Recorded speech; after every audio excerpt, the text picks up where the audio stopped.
in transportation, various equipments, society's infrastructure, like in plumbing, in roofing, as a construction material. And we are producing today about 21 million tons of pure copper, so new copper mine production, and on top of that, so there is some recycling of 20% on the average in the world. Copper is mostly smelted. There are oxidic ores which are leached as ores mostly, but also as concentrates, for making pure copper in the hydromet route. But those ores are largely in use, so share of copper hydroprocessing is not growing very fast because of the lack of raw materials. Primary copper ores, sulfides, are important sources of minority metals, typically precious metals, gold and silver, but also selenium, antimony, arsenic if anyone needs that, tellurium, and so on. And the share of copper smelting in total gold production is significant. It's of the order of 10%. So copper matte smelting has been developed over the last 50 years very much. It has been a major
copper smelting has been very complex, long production chain in many steps.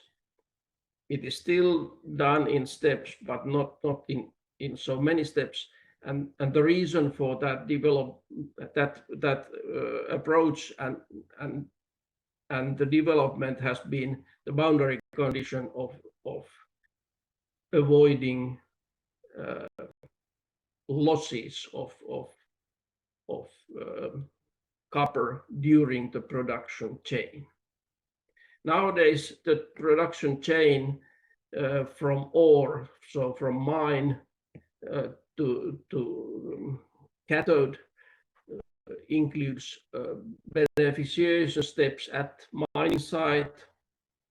Then we have the smelter site having oxidation of sulfides and iron, so desulfurization, and then the smelting step, which is actually iron separation from copper, and these may be carried out in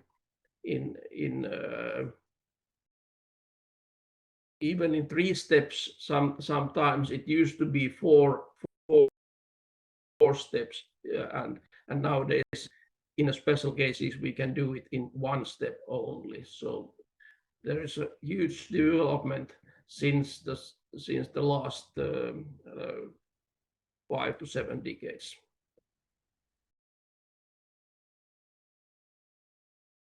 So we have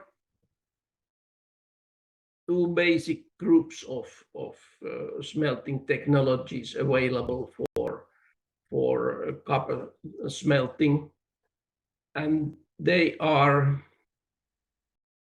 different in terms of their smelting and oxidation steps, how they are connected together, how they are linked together. And we are speaking today of suspension smelting technologies, which are the prevailing technology group, and then we have bath smelting technologies, which are smaller groups of various copper smelting technologies. Their chemistries, fundamental chemistries and fluxing practices, fluxing of iron oxides, they are fundamentally the same. There's no need to talk about the differences in fundamental chemistries, but there are other differences which lead to this classification of technologies. So the fluxing and basic process chemistries are independent of largely independent of technology. You are making sulfide, copper sulfide matte. So what we do in copper smelting, we are oxidizing sulfur and separating and iron and separating them from copper, and this means that the art of copper making is largely on how you make a good slag. So management of fluxing is the key issue.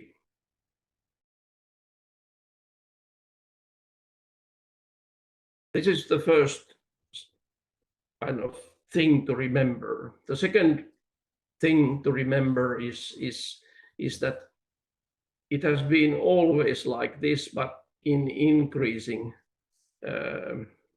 way. Copper smelters are producing large amounts of slag. This is because copper concentrates, typically the most common copper sulfide is chalcopyrite. It has 1 copper, 1 iron, and 2 sulfurs. So the ratio of copper or iron to copper in the kind of standard copper sulfide ore and concentrate is already 1. And if you compare all gangue which is coming along with the concentrate and then the fluxes, so we typically today produce more than twice that amount of slag we are producing copper. And because of the ores are becoming leaner and leaner, as I told you last week, so this slag to copper mass ratio is today in European smelters, it is close to 3, and it's increasing all the time. So today's situation is so that we don't have any more many of those extremely ineffective and very polluting reverbs for copper smelting in the world, which had even roasting as the pre-treatment.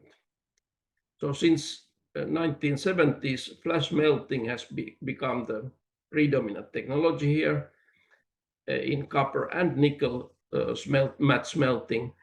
and its kind of share in copper production is about 50%, and the capacity installed for copper production is 2 out of 3, so 67% of capacity is based on blast smelting. The second large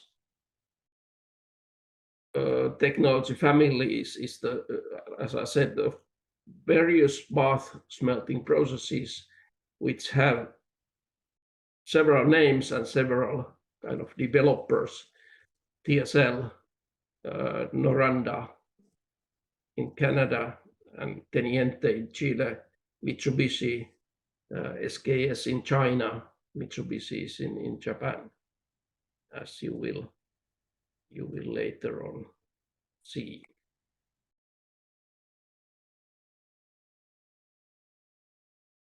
So the specific feature of sulfide smelting is that they contain a lot of chemical energy. When sulfide is combusted, when it is reacting with oxygen, its sulfur and iron generate heat. This is heat balance schematically in a real case anyway, showing that this chemical reaction heat, depending on the matte grade which is fed into the smelting furnace. This is a continuous converting case,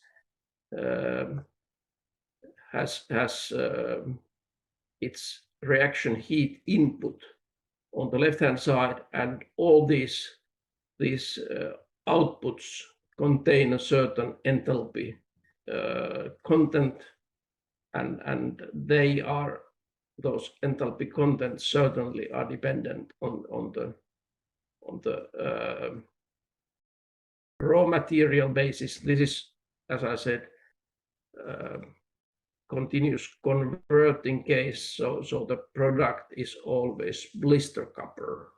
It's not matte as such, but it shows nicely what kind of outcoming component streams there are in sulfide smelting when you are turning the incoming chemical energy into the enthalpy contents of the outcoming reaction products, smelting products. At that temperature, they are escaping from the smelting vessel.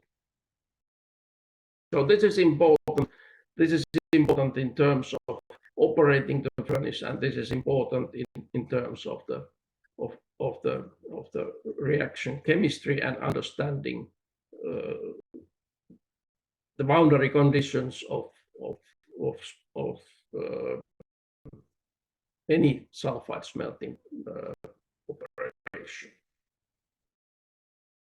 We are producing copper matte as the first product of matte smelting, of copper smelting, and that general reaction from chalcopyrite mixed with oxygen reacting into copper matte, some iron oxides and sulfur dioxide is written here. So the X here defines the matte grade, which is content of copper in the produced matte by weight. It happens to be directly connected with the iron concentration in the matte. So that is why matte grade copper content of weight percent copper content of the matte is and can be used as the measure for the oxidation of the charge of chalcopyrite of the feed mixtures fed into the smelting vessel.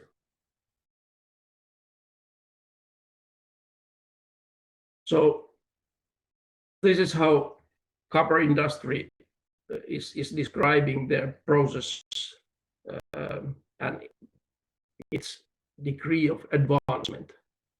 What is the copper grade we are producing? It's 65%, meaning that copper matte produced has 65% copper, and this graph shows that at the equilibrium conditions we have some 10-11 weight percent iron in that matte, and the rest is sulfur. What kind of phase is sulfide matte? It is a homogeneous mixture of sulfur and metals. And in case of copper smelting, it is very close what we can see from the joint between copper sulfide and iron monosulfide. So we can see from this phase diagram, which you should be able to read after Iman's lecture last week, you can see that at typical copper smelting temperatures between 12 and 1300, copper mattes are molten. So it's fully molten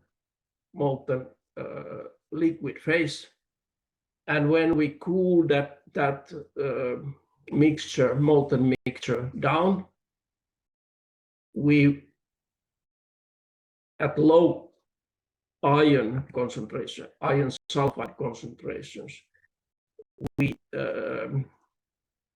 precipitate copper sulfide with the mineral name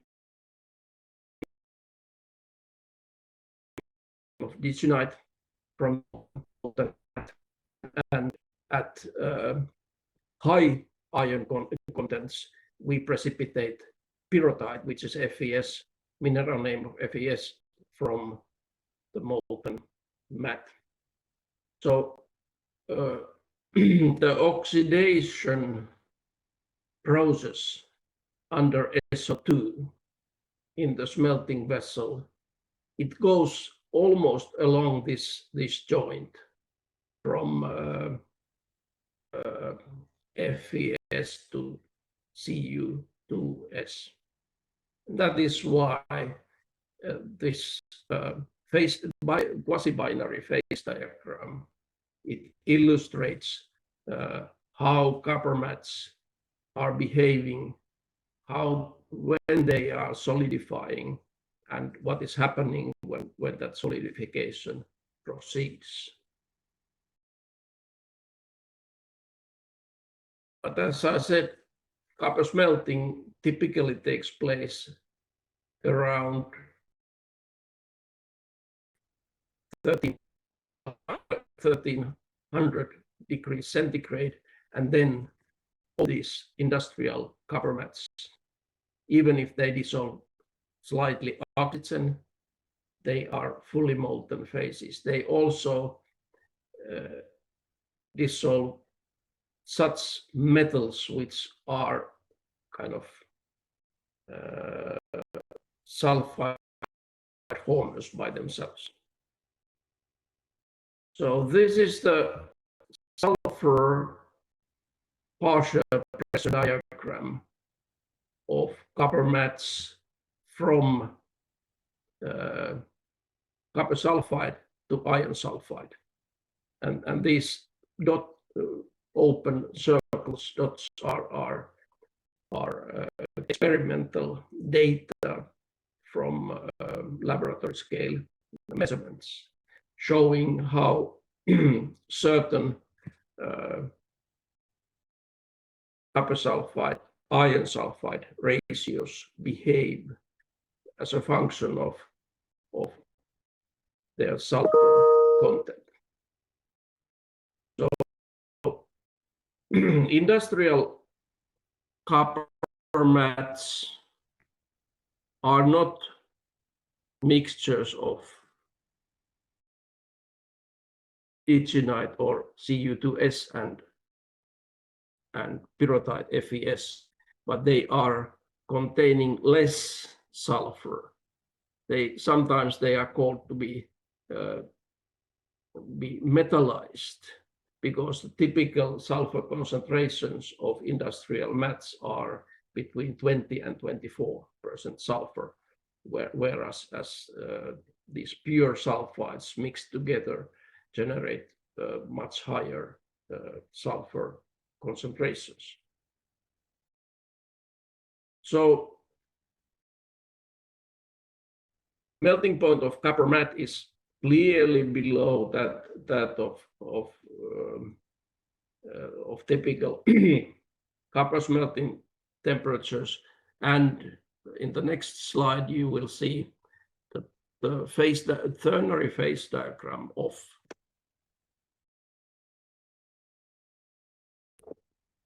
the slag used in copper smelting and nickel smelting. We are fluxing the solid iron oxides forming in the oxidation stage of the feed mixture. We are fluxing them into molten state by adding silica into the smelting vessel. So this silica forms iron silicate slag, which is molten from about, as you can see here, from about 1150 degrees C. These are in kelvins. So 1423 is the lowest isotherm here, and from that temperature upwards, silica additions in such a way that the silica concentration in the slag is around 30 weight%, liquefies your solid iron oxides and generate the molten slag, which can be tapped from the smelting furnace, so through tapping hole.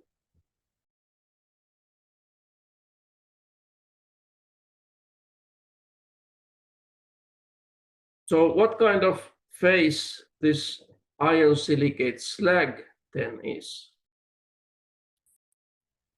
So today we are generating copper matte containing from 60 to 70% copper, and that is much higher copper grade than was used in reverb smelter era 30 to 50 years ago, 70 years ago. That means that our production conditions have been changed a lot since that, and we have now much more intensive processing environment, and that increased oxygen partial pressure in the smelting vessel. That means that we have more intensive oxidation of ferrous oxide in the slag into ferric oxide. This is a reaction between a gas phase and components in the slag, FeO, divalent iron oxide, and Fe2O3, that is half of it. 3-valent iron oxide. They are present in the iron silicate slags.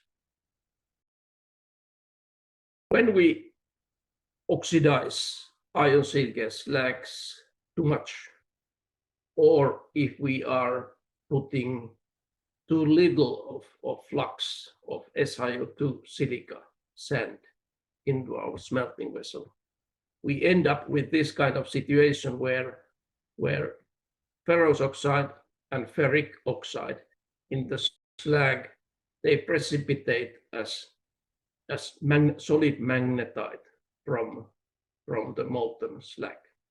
This is something a smelter metallurgist never wants to happen. That's the tapping slow, difficult, even impossible. So then we are actually hitting this phase boundary of diagram.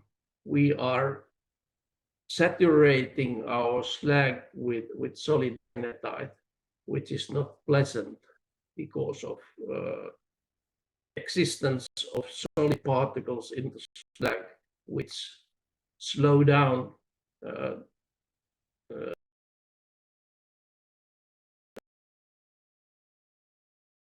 operation. And it slows down the industrial operation of the smelting.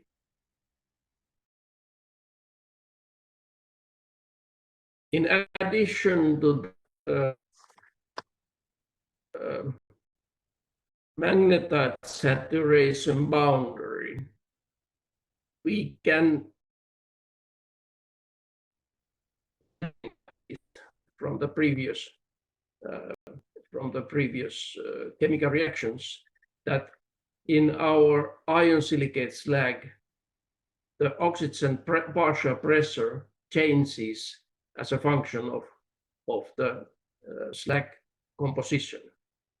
So we have here a real industrial slag for which I have been calculating the oxygen isotherms describing the constant oxygen partial pressure at each slag composition point. And these blue oxygen partial pressures are around that range we are operating when we are smelting copper matte. So these diagrams, in addition to this, the solubility properties of the slag, we can also estimate and calculate how the slag composition is changing as a function of the smelting conditions, as a function of the prevailing oxygen partial pressure. What is important in this diagram is to see here on the right-hand side that this slag now, as I said, it's industrial composition. It contains some potassium oxide, K2O. It contains some alumina. It contains very little of calcium oxide, lime. So it contains those components which are coming from the gangue of the sulfide concentrates. So oxides which have not been liberated from the sulfide minerals, and they must be dissolved in the slag as well. So the slag cell must be compatible with those oxides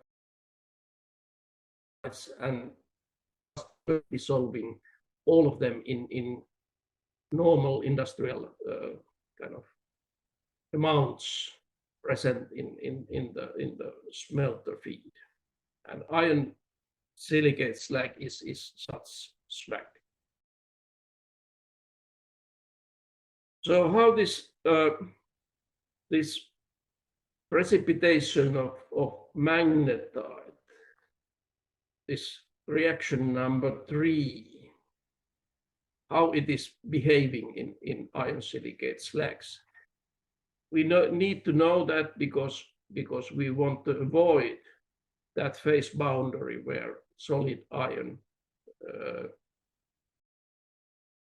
oxide magnetite is precipitated. So we can see from this diagram, which is actually from nickel smelting, but the slags are almost identical, that the solubility of magnetite, which is here described as the saturation concentration of ferric oxide at magnetite primary phase field, is dependent on the fluxing rate or silica concentration of the slag. So when we add more silica, these are isotherms, constant temperature lines. When we are adding silica in our slags, we are decreasing our magnetite saturation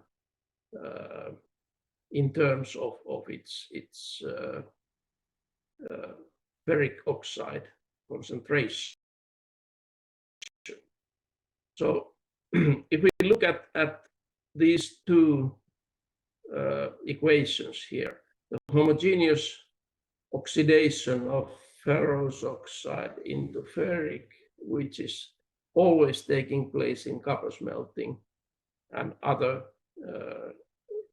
smelting processes where iron silicate slags are used.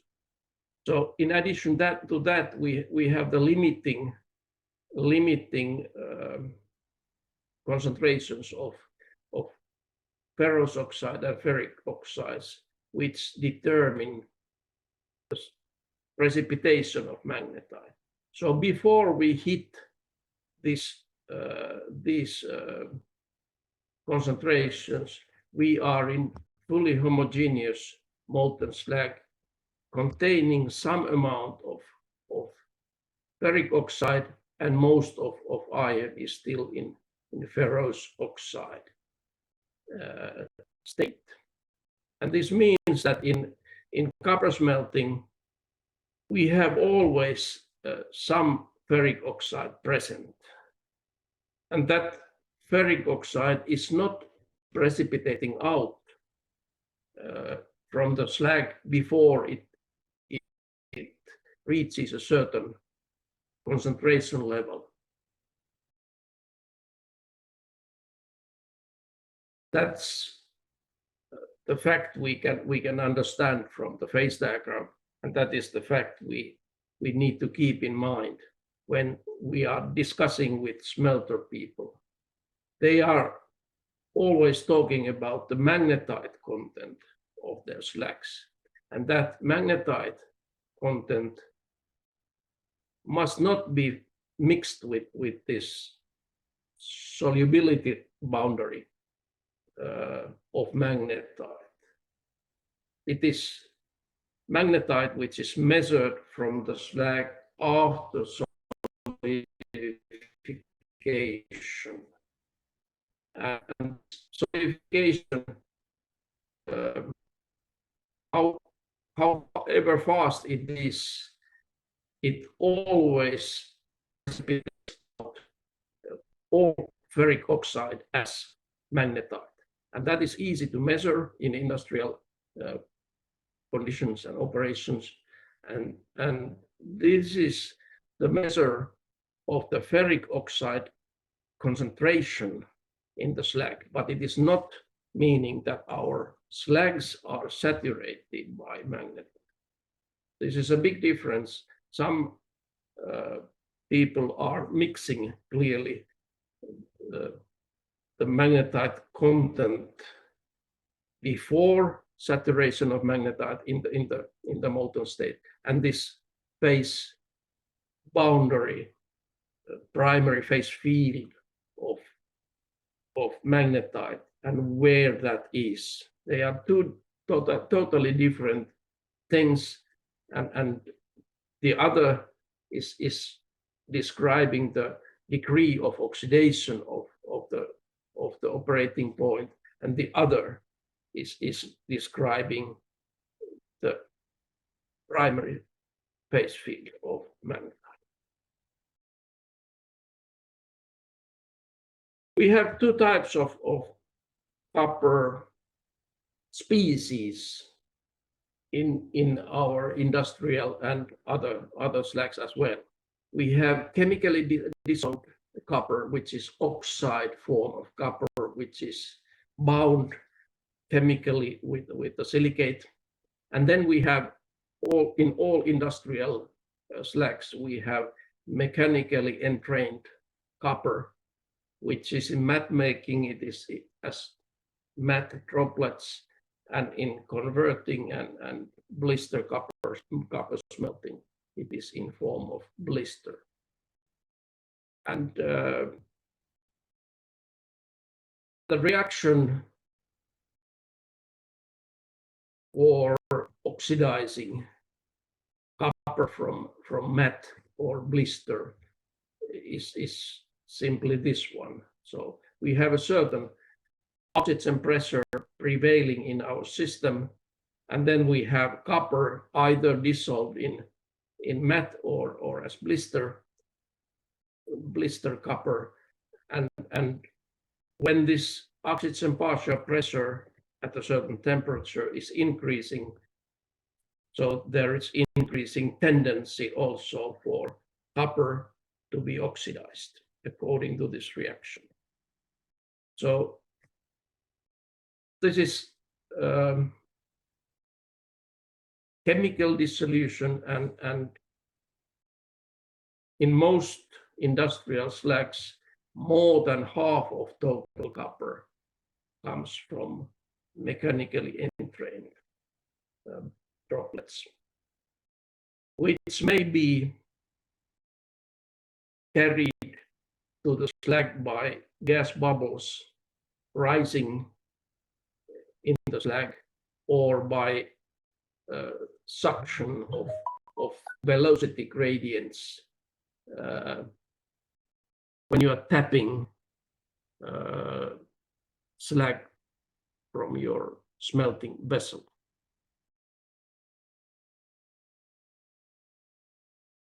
So these are the kind of limiting issues and basic chemical reactions for matte making. And what we aim at in smelting is as low as possible fraction of total copper in our smelting slag.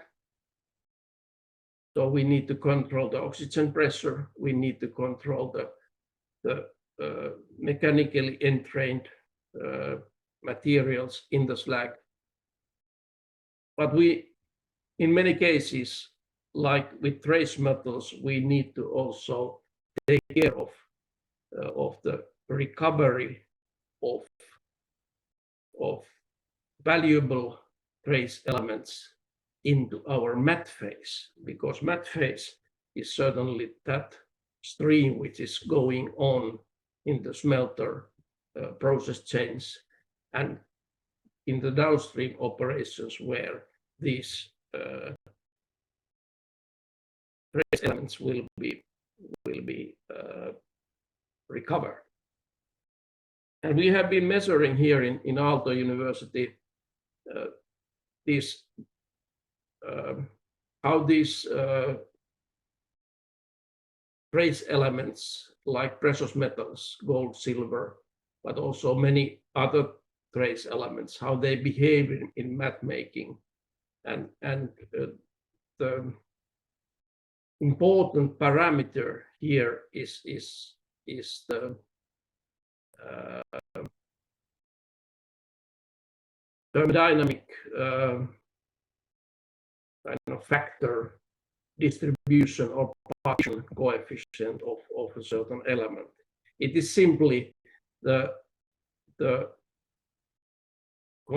concentration of that element in one phase divided by the concentration of this element in another phase. So in here we have concentration in matte divided by concentration in slag. And luckily, these expensive elements, in this case gold,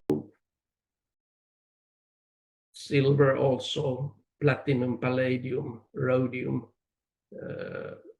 their distribution coefficients are very high in matte making conditions. This means that this is logarithmic value of this L. So the concentration of gold in matte divided by concentration of gold in the slag. And it's here 3, meaning its distribution coefficient is 1000, meaning that less than 1 promille of gold, of the amount of the concentration of it is in the matte is present in the slag phase. So it means that the enrichment degree, so to say, of gold is 1000. So it's 1000 times richer in matte than it is in slag, which means a very, very high distribution coefficient and very, very small losses of gold, in this case, into the matte smelting slag.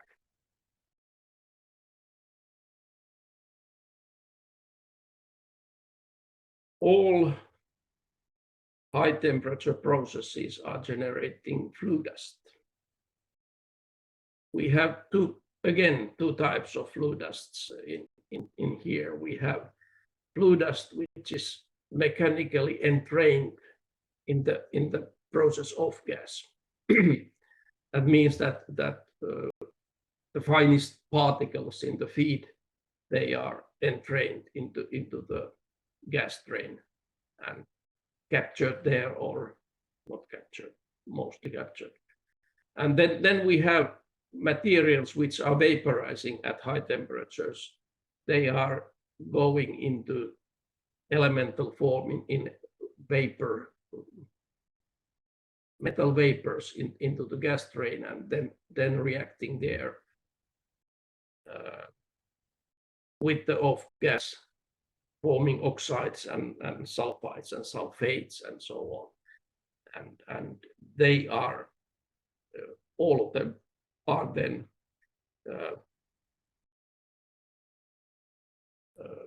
captured in the various parts of the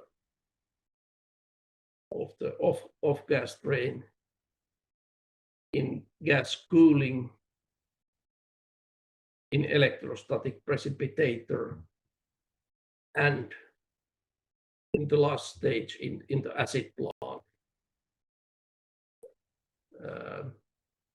where you can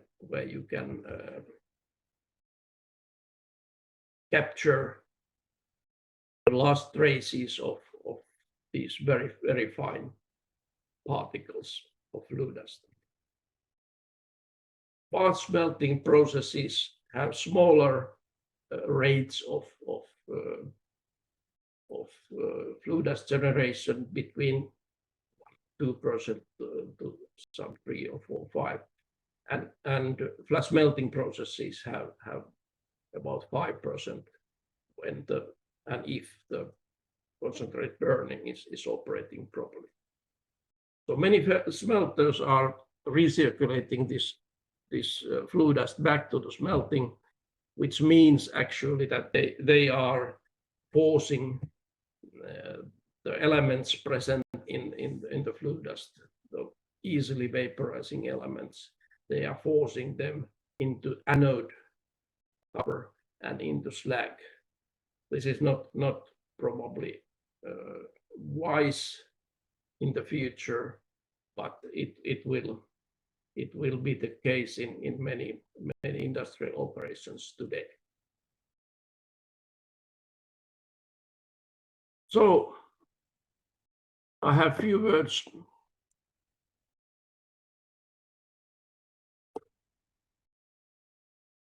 about copper smelting technologies and technological features of those processes. So this is from International Copper Study Group, the recent World Copper Fact Book available, showing that we have several technologies used in copper making, and this is the share of various technologies some 20 years ago, and this is the share of the technologies few years from now, probably not including the Indonesian big smelter yet, but it shows that we have very large share of glass melting processes in the copper making, and very little electric or reverb blast furnace type of operations,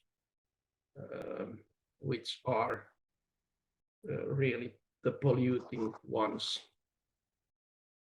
So in this sense, those facts and figures I showed you last week, Monday and Tuesday, you can understand why the high sulfur capture rates and lower and lower CO2 emissions and smaller carbon footprint has been possible over the years.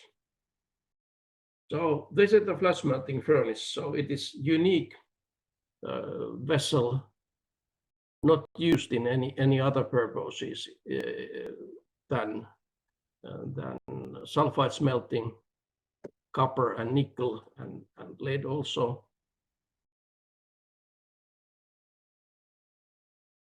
And it was invented here in this country because of heavy pressure to reduce energy used in copper smelting, and thus to utilize the exothermic chemical heat of oxidation of these chalcopyrite minerals and iron sulfide minerals. So the key of this technology is the operation of all oxidation reactions within this reaction shaft in gas solid suspension, so that the smelting reactions take place here in the settler, and gases coming and generating in the reaction shaft. They are led to the uptake and further on to heat recovery of the hot off gas, as well as the dedusting of the gas. So today we have more than 50 flash melting furnaces built in the world, and for copper and nickel matte smelting, and for continuous copper matte converting. So some of them are closed already, and one is not even erected, but that is probably not counted in that 50 units. So delivered but not erected. So layout typically of a flat smelter looks like this. We have now that flat smelting furnace here, its reaction shaft, its uptake and settler, and we have a concentrate feed and weighing systems on the left-hand side, which feed and distribute raw material mixture for smelting.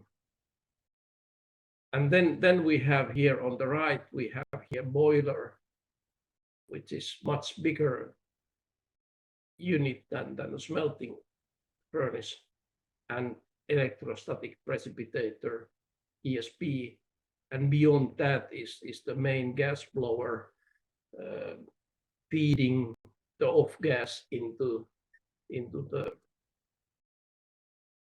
acid plant for making acid or liquid SO2, depending on the need. So the chemical reactions in flat smelting, they take place here in the vertical empty reaction shaft, and this means that concentrate burner around here distributes the solid material, the feed mixture, and process gas evenly throughout the cross section of this reaction shaft. There's no, in practice, no burner, no ignition device in the reaction shaft, but the extensive radiation heats up the cold particles, gold gas, until the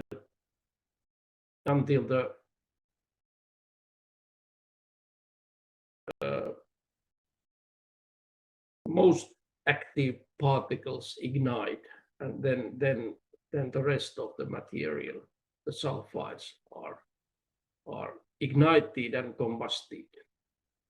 That so-called free fall from the top of the reaction shaft down to the settler surface takes 2 or 3 seconds, and during that time, all chemical reactions have been completed, and the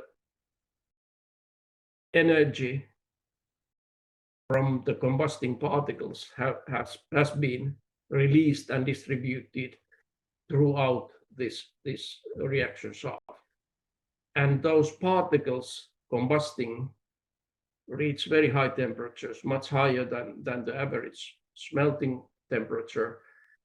Magnetite is melted there, and there are direct measurements on lab scale that the particle temperatures reach values like 1600 to 2000 in the suspension when it is combusting. So it is very intensive and very chemically active environment for the reactions. So this is how the present concentrate burner looks like from Outotec's website, and it has gas inlet, it has solids inlet, and then this small device here is the distribution cone, which is helping in distributing the solids throughout this cross section. And all these smelting furnaces based on flash melting or suspension smelting technology, direct to blister, flash converting, continuous converting, they are based on same type of fluid flow phenomena and combusting phenomena in the reaction shaft as shown here. So this is indicating how important is that we have feed material which is not agglomerated in the bins and concentrate storages and is fine, does not contain moisture, and only that allows generation of good suspension, which is capable of igniting fast, reacting quickly, and completing the reactions before this 2 to 3 seconds from here to there is over. So after that, when these oxidation reactions have been completed and all free oxygen in the process gas has been consumed, so these particles are hitting the settler surface, upper surface of the settler, and they start forming matte and slag on that very place. So below the reaction shaft, on the surface of the settler, the actual slag and matte to be tapped later on from the furnace start forming.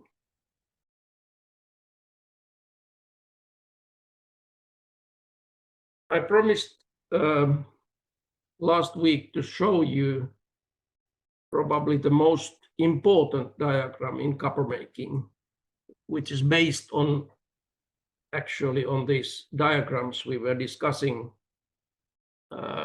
last week, called Kellogg diagrams. They are introduced by late Professor Akira Yazawa from Tohoku University in Sendai, Japan, probably in mid-70s. And he utilized some thermodynamic properties of mattes and slags and kind of condensed copper making reactions into this diagram, showing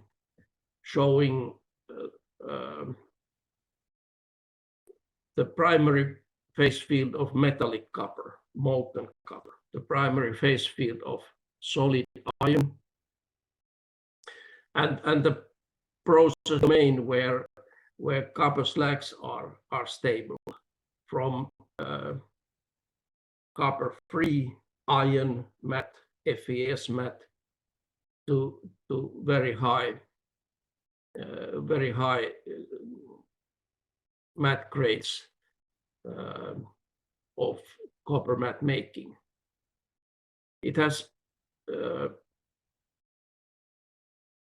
axis ordinate is oxygen pressure, and abscissa is sulfur pressure, partial pressure, and these slopes describe the SO2 partial pressure, constant SO2 partial pressure, as I described in my lectures.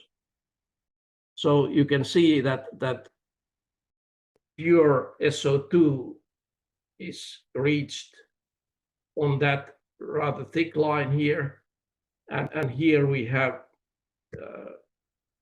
conditions where silica is not anymore forming molten slag, but precipitates as pure silica out of the slag.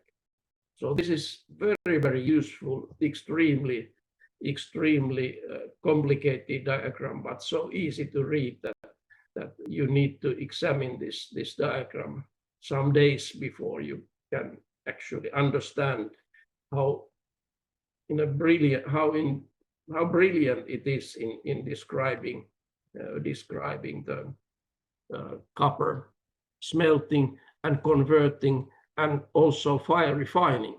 We can see here, which was actually one of the Imam's question after my Kellogg diagram lecture, that how we can describe solution phases on Kellogg diagram. Here we have the behavior of 0.1 weight% sulfur in copper.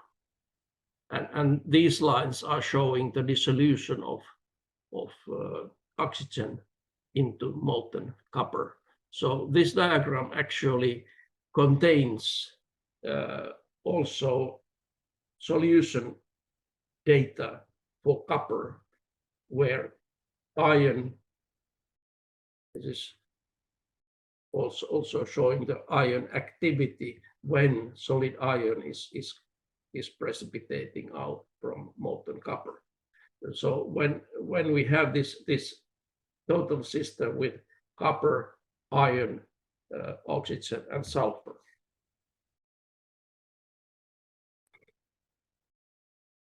So how we are capable and how we adjust the matte grade in a flash melting furnace.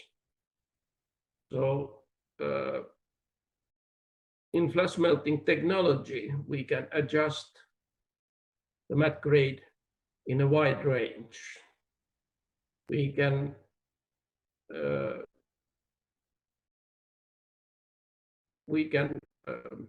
produce low matte grades between 50 and 60 weight% of matte. We can produce high matte grades about 70% of copper in matte. All these are possible in flash melting technology because of this reaction shaft. In spite of that 2 to 3 second lead time, flight time for particles, it is long enough time for adjusting chemical reactions and how long they go. By adjusting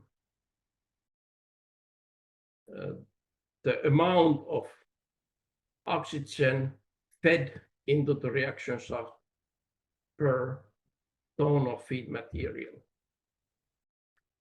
This is called oxygen coefficient, and it is specific to every concentrate. It is specific to the matte grade you are producing. So, and it can be calculated from the chemistry of your feed mixture. You don't need, like you need in energy balance calculations, you need the phases and you need the minerals which your feed mixture is composed of. But here, when you are calculating the oxygen coefficient, you need only the elemental chemistry. So this is an example of flash melting process producing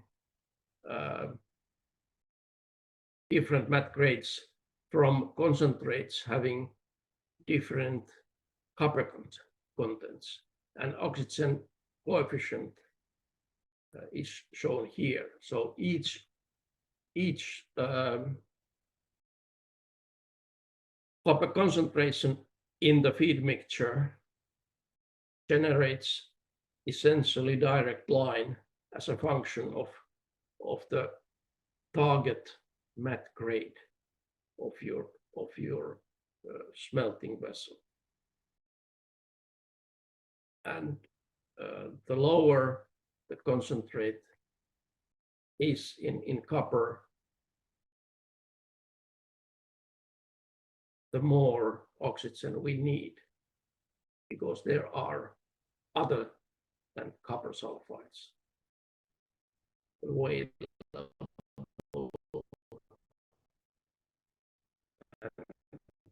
taking that oxygen for the copper minerals. When we are operating copper smelter, the important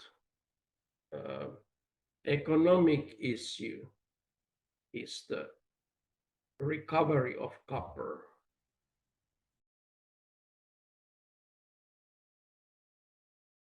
in the process.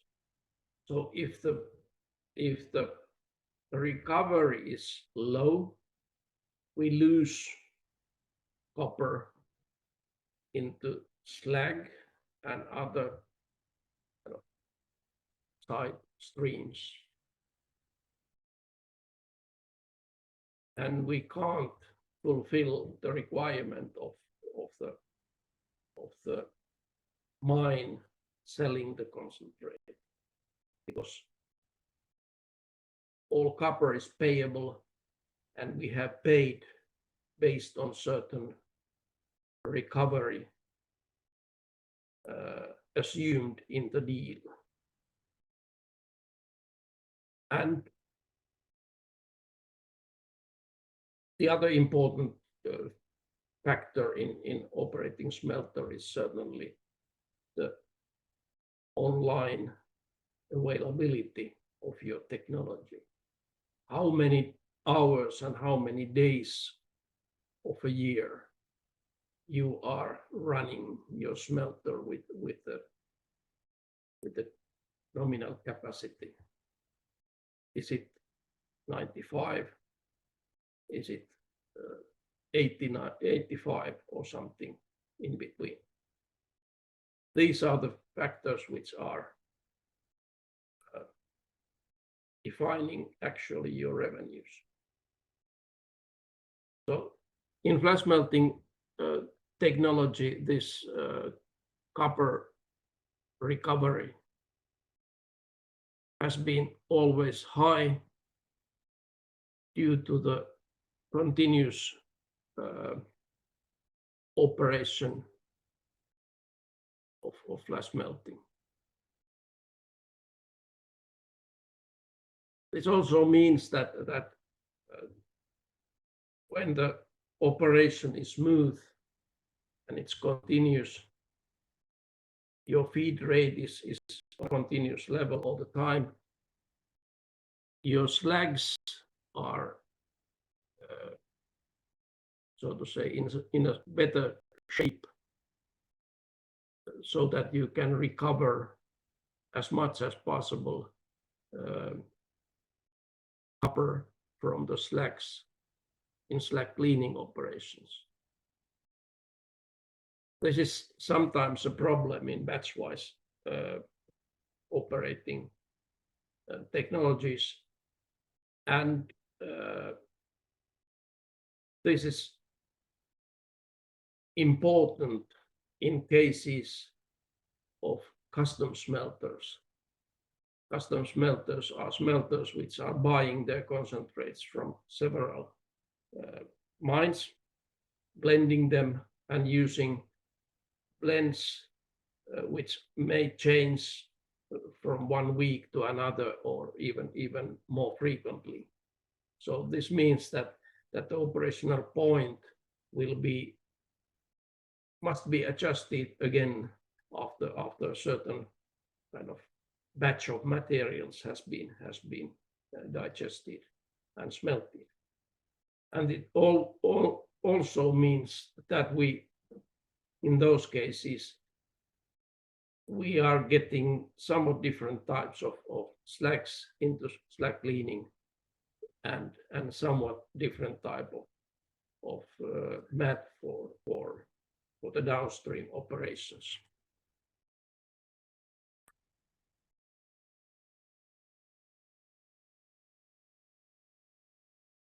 To indicate what scale of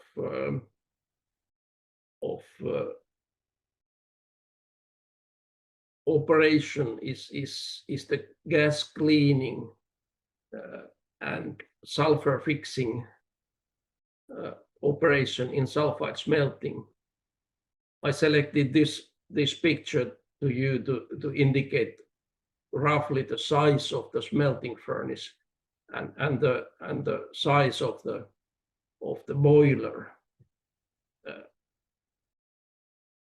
And this means that the investment into, as I said in some discussions last week, the investment into these environmental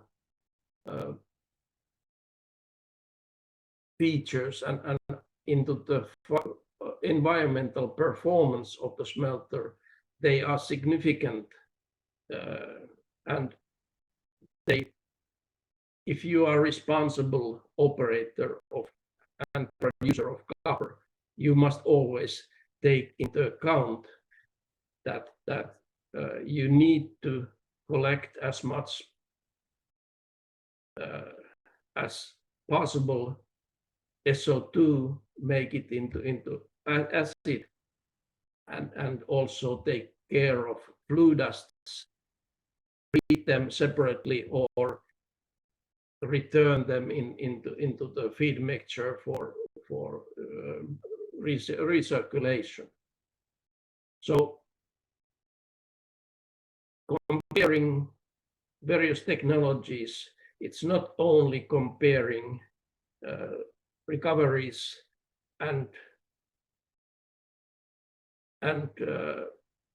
online availabilities, but you must also compare the efficiencies based on CO2 footprint and SO2 fixing rate or degree. And this is one breakdown of flash melting investment.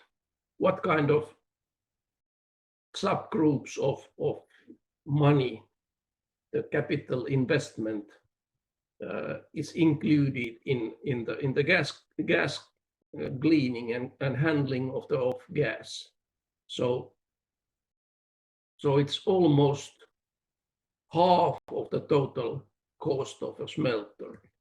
So based on this pie, you can understand that if some smelter is not treating their off gases but exhausting them into the atmosphere,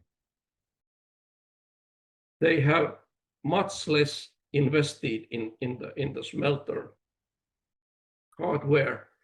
They are capable of producing cheaper copper, but they are at the same time giving the pollution to the smelter's neighbors and to you and to me. So this is the whole truth of how to say, the smelting business as we see it today. It's not only the smelter. You need to take care of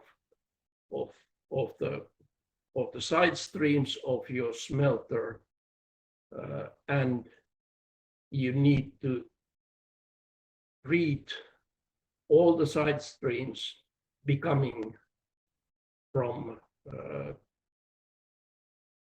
your products in a way which is compatible with our kind of ethics and responsible way of operating and running metal business.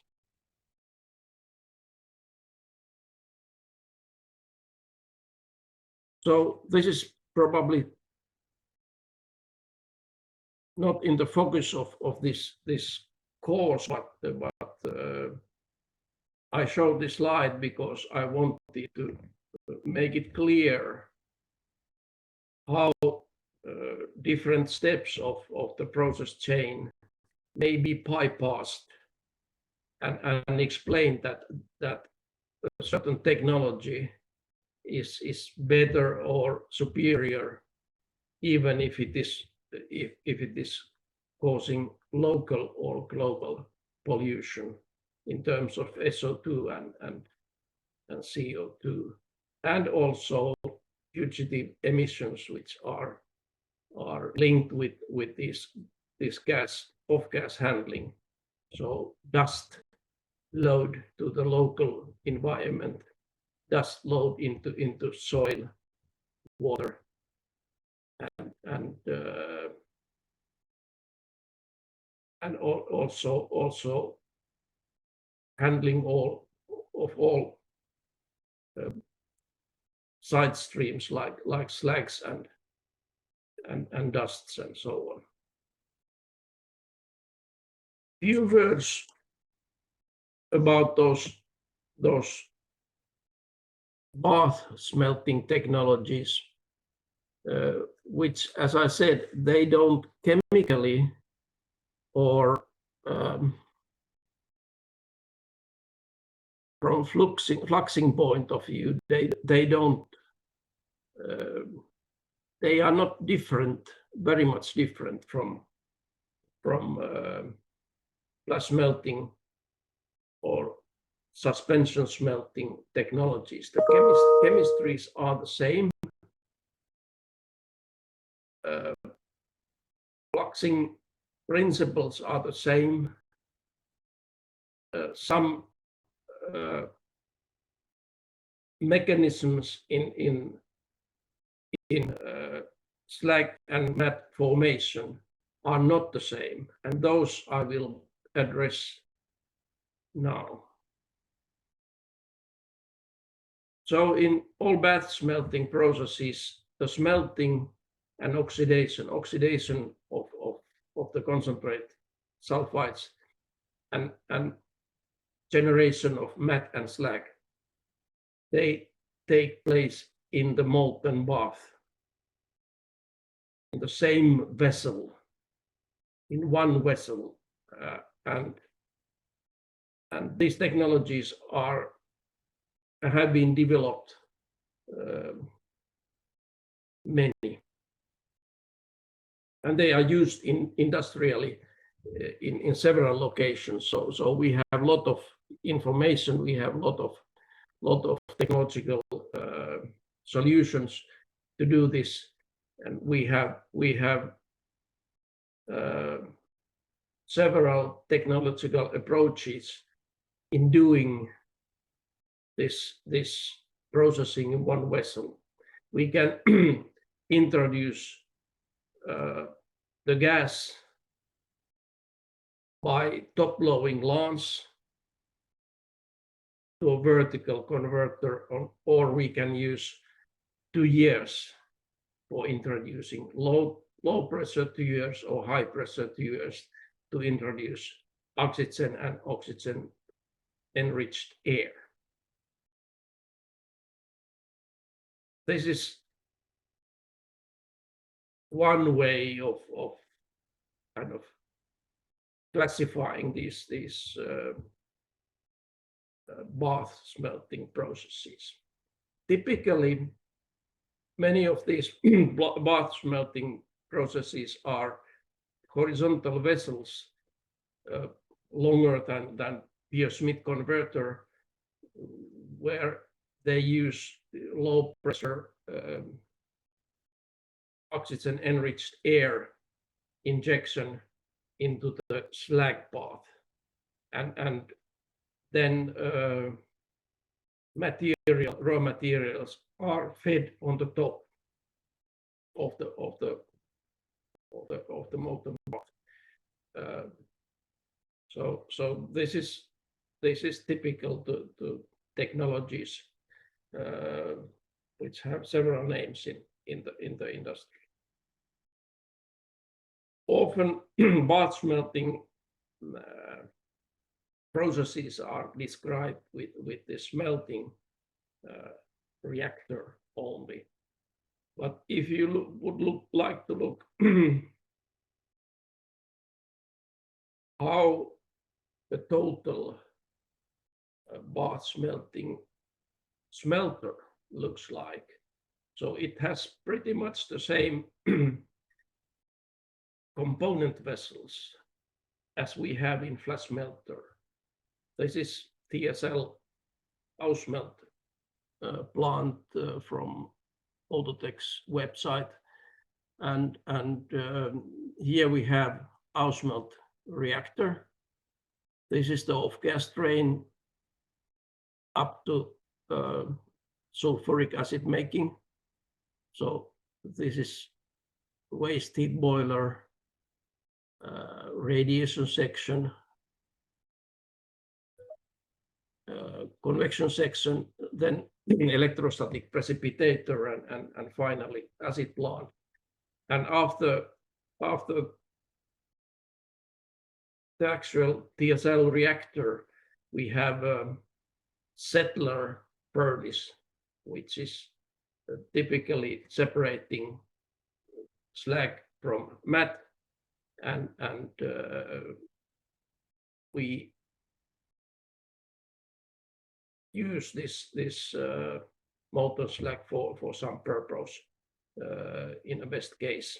And the matte is transferred to converting section in a similar way as in many flash smelting processes, where waste heat boiler and ESP is used for purifying off gas, and blister copper is going into fire refining and in anode casting. So this is actually equally complicated as flash smelting copper smelter, and has pretty much the same parts in treating matte, slag, and off gas, what is seen in flash smelting systems. All right. I think I have used my time. Okay. And now it is time for questions and discussion, please. Yes. Yes, Becca, like I said, it is more than 100 students right now. So guys, before the question, maybe I just to remind you about what Becca is teaching right now. I want to just relate it to what's happening now to Indonesia. Maybe I already shared to you in the beginning, last week. So I want to share again about the news that we will build one of the biggest copper smelter in Indonesia by using flash smelting. I try to, okay, I will share screen. If you type here, you can share, enable to share. Well, Pekka, can you stop your screen? I think I did it already. Not yet, sorry.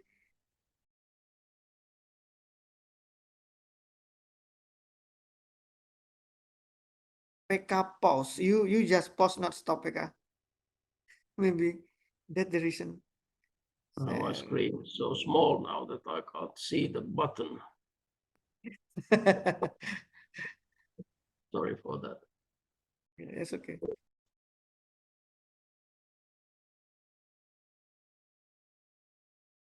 My screen doesn't obey my mouse. Okay. Fauji, can you help me?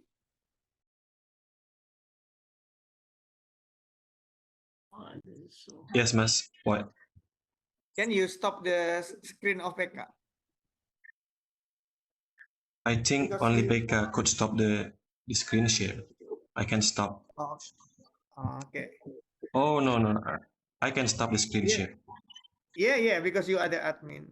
Okay, Thanks. thank you. Yes.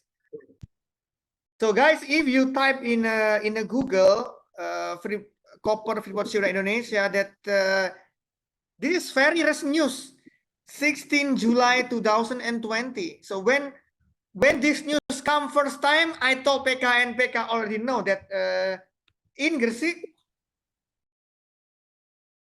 it will be built one of the biggest copper smelter in the world. So you can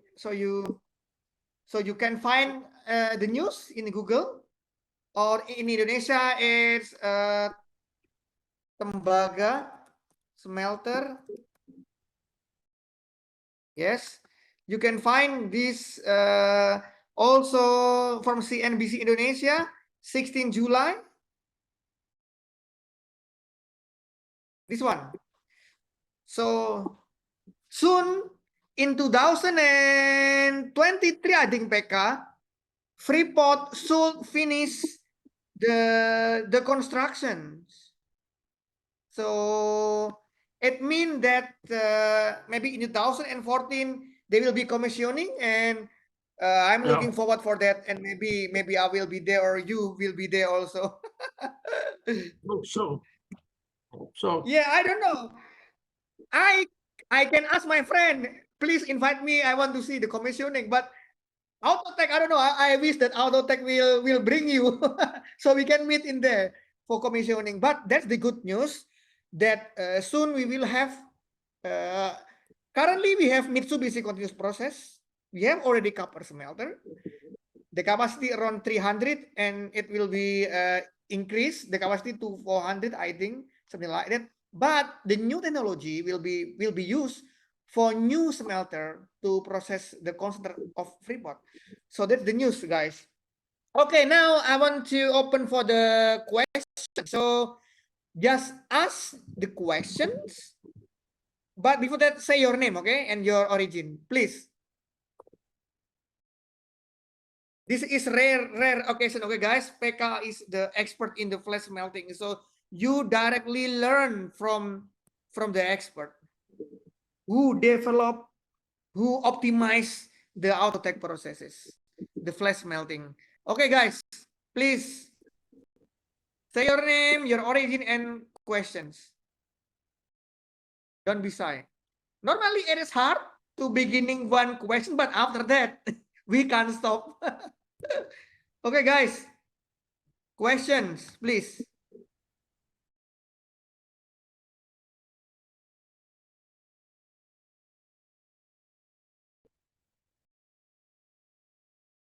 Questions? Or should I ask to... Okay, guys. Question, guys.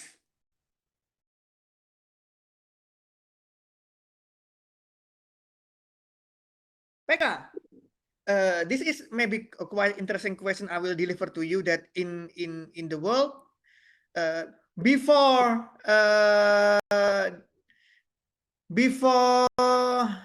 the news that I share to you, there is a rumor that the Freeport will use technology from China. It is Xinjiang technology. It is technology for copper. Do you know what is the difference? If I may know, maybe you know, or maybe you are following the development of the in copper technology with the Xinjiang technology, copper smelter. What do you think it is flash smelting actually, or what? I don't actually know that name at all. I know Okay, that okay. that they are using in China a lot of technologies. They have their own developments.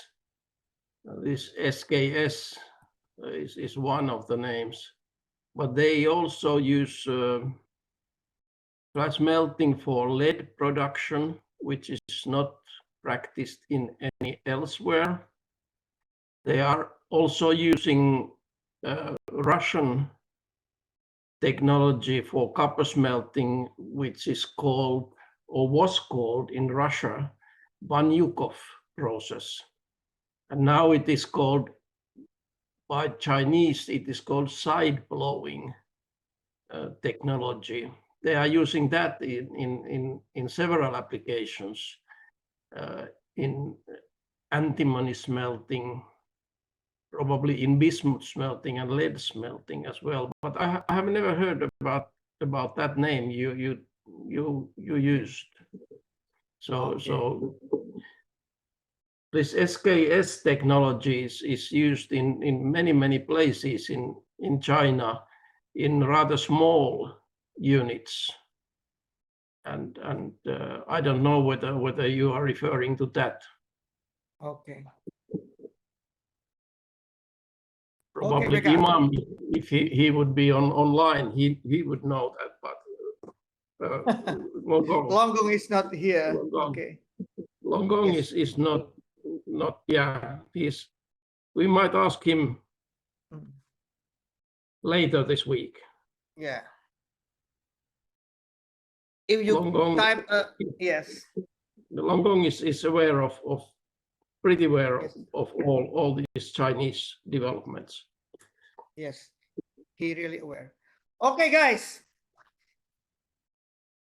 But you can check in Google, Pekka, the smelter Indonesia, China, copper, and there's a company from China. It's called Xingsan that I mean also propose the technology for the smelter, but I'm not sure what the technology will give. It is flash smelter or flash smelting technology or not. Okay, guys, I already asked question. I already opened. Okay, so please don't be shy.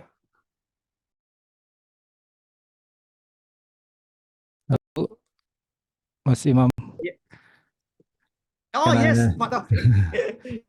can I ask one question maybe just while waiting for the student to give question Yes. to Pekka?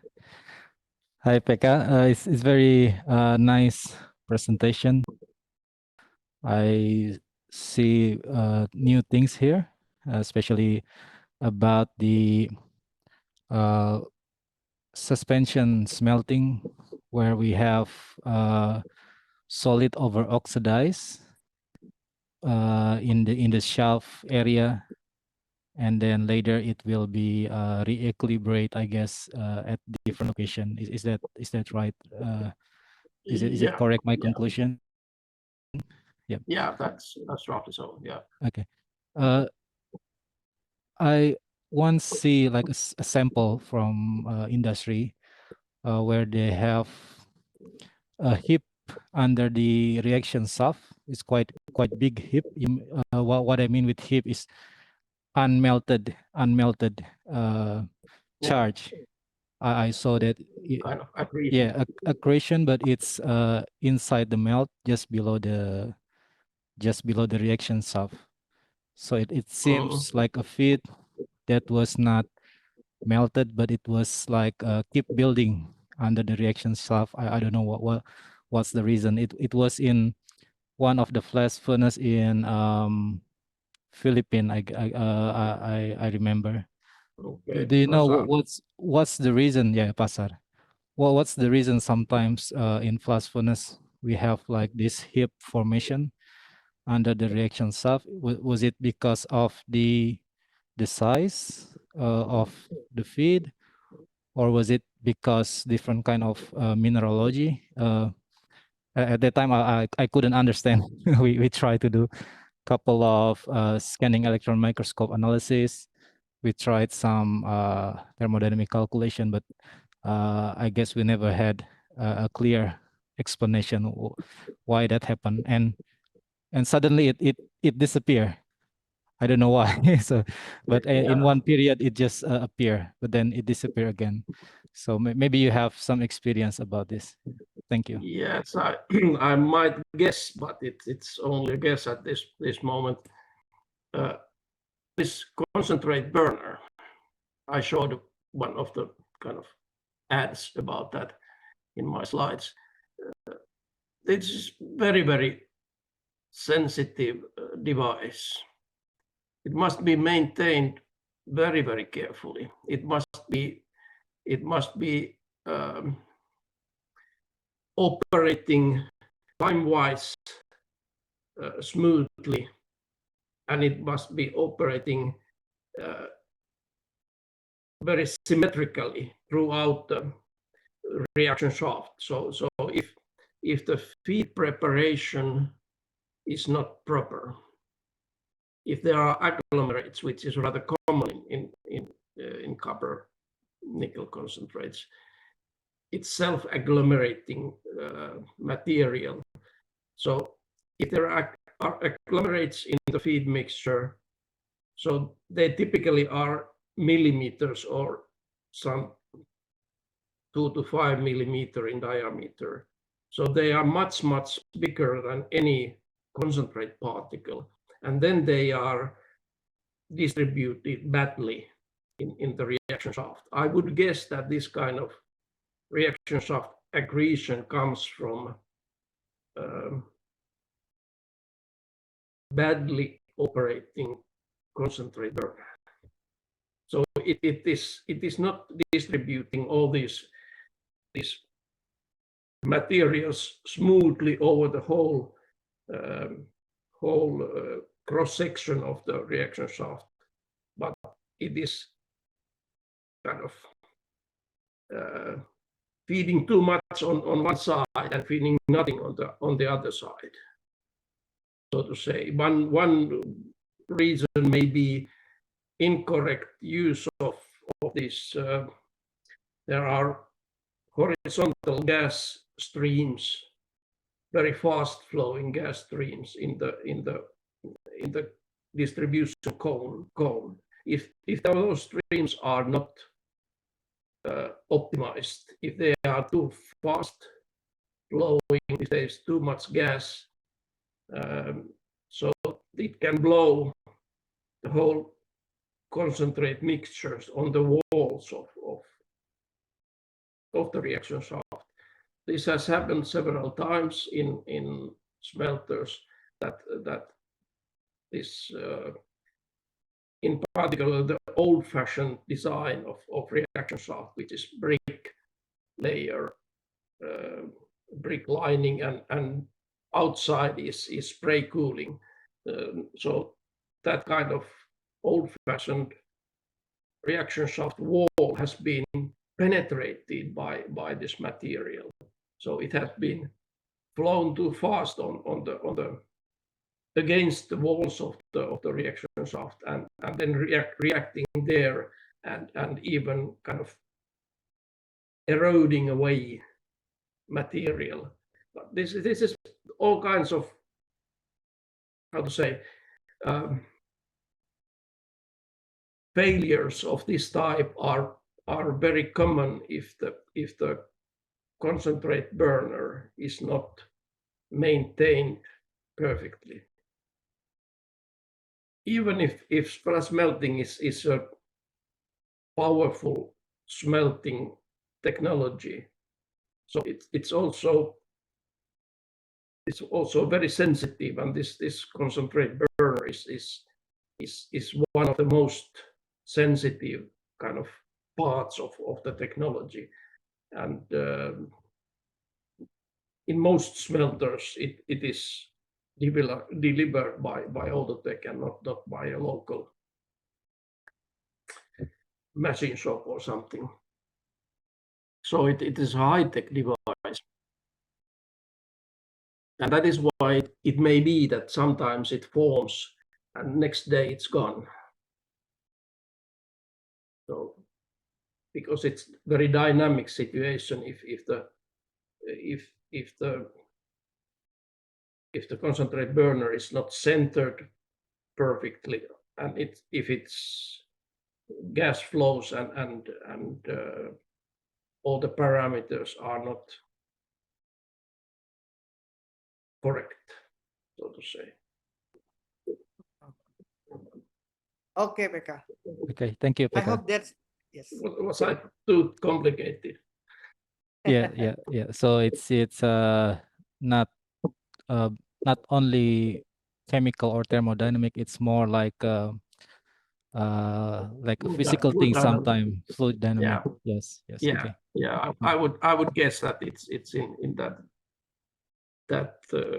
part of the engineering. Okay, thank you, Pekka. Thanks. Good question. Okay. From Pak Taufik. Okay. Now, student, please don't be shy. Usually we get a lot of questions. So please, we have 2 more questions, I think. Okay. There is a time.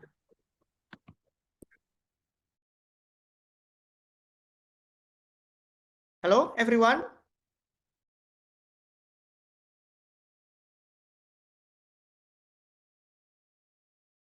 Still shy. Okay, I'm waiting like for 1 minute. Okay, please everyone ask questions if you have any question about copper smelter. Okay, Mas, I have a question.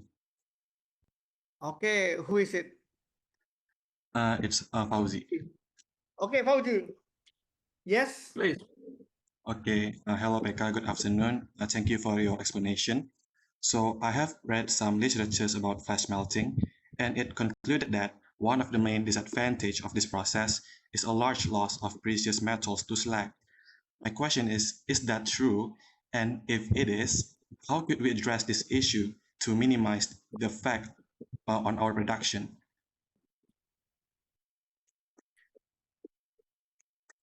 That is rather strange claim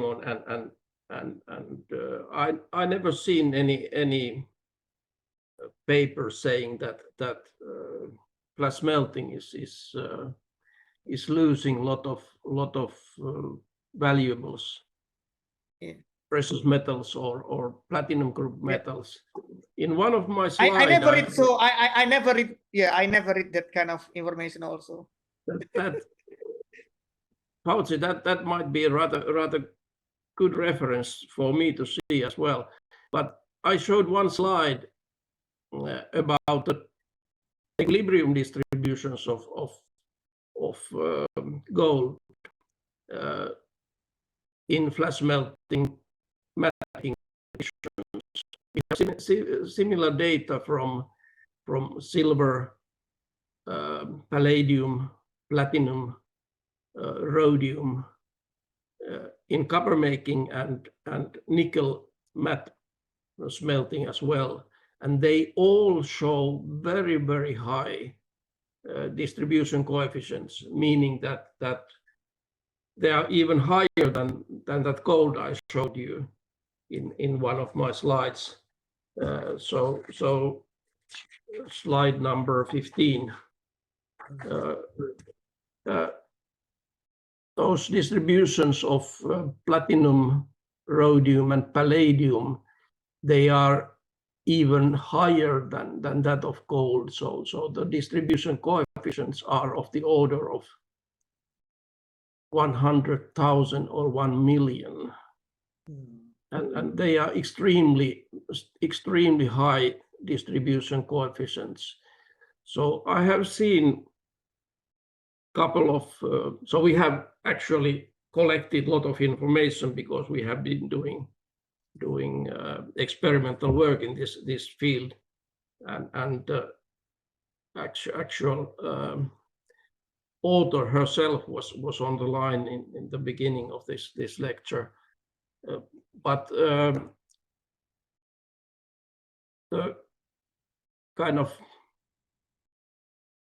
impression I got from literature data is that many studies show rather low distribution coefficients for these precious metals compared to ours. So I never have seen any real experimental data on industrial furnaces showing high losses of silver or gold into slag as chemical dissolution. So only if there is a lot of mechanical entrainment of copper or matte, that is possible, but then the distribution coefficients are of the order of 100 of 1000 and much less than what we have been measuring in our systems, copper and nickel matte smelting conditions. Yeah, that's not true. I don't Yeah, believe that is not true. Fauji, you have to share your from where you got informations. Okay, I never read that kind of paper telling that a lot of Nobel metal is going to slag, because less Nobel metal, if like copper, it has become a metal. So some that more Nobel should be as metal also, you know. Mhm. Yeah. Maybe, yeah, copper is less Nobel than platinum and gold. If copper become a metal, so something that more Nobel than copper, it must be a metal also. Maybe your paper maybe about rare earth, because rare earth is not Nobel. If iron become slag, so the rare earth metal should be in the slag. Maybe, I don't know. Maybe or maybe during flash metal, some copper oxidized to slag. Maybe yes, but it is processed again. For example, the slag in the converting slag, it recycle again, for example. But I don't know. Pekka, I got question from the text, from the chat, from Muammar. He asks, what happen if we put a secondary material in the is it effect like from the energy balance, from the exothermic reaction, thermodynamically, it is effect, and how to control that? I mean, if you put something not constant but secondary material. Yeah. Yes, there is excess heat in all copper smelting processes, and these in particular these bath smelting processes are used for mixed type of feed material. So feed material which is mostly concentrate, but then electronic scrap and such material are fed aside this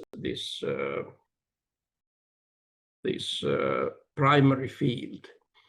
And in Europe we have also 2 or 3 smelters, flash smelters, which are using a lot of scrap together with primary raw materials. And they are, to my understanding, they are pre-treating their feed in such a way that all these plastics and combustible material, which is present, for example, in electron scrap, it is eliminated beforehand. But then that molten or solid material, which is after this pre-treatment, it can be fed into either into settler part of the flash melting furnace or directly into TSL, or like many smelters are feeding it as coolant in the converting stage. This is actually a bit better place to add add scrap because converting is from converting to the anode, the route is shorter than from flash melting or TSL primary smelting furnace to anode. So you are